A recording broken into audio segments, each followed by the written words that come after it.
You cannot rush what God is still developing. I'm going to repeat it again. You cannot rush what God is still developing. And this is something that I have learned deeply over the last few months. We sit and wonder why our business isn't taking off, why certain friendships, relationships fall apart, or why these opportunities that we once thought were perfect suddenly fall through.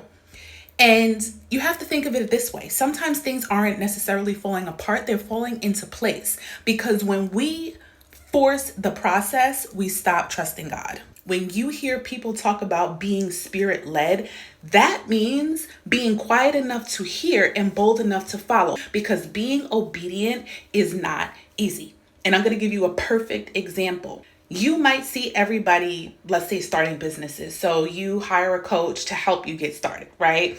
And there is nothing wrong with that, right? It could be a great experience and opportunity for you. But sometimes after investing the time and the money, it just doesn't feel right.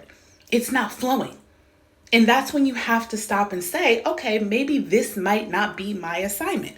And that's perfectly fine, because when it's divine, things will align. Doors will start opening and you do not feel forced. You do not feel that pressure. You feel led. So before you take your next step, stop asking everyone else what you should do and start asking God. You're going to save yourself time. You're going to save yourself money and some unnecessary lessons. Obedience will take you places that ambition could never.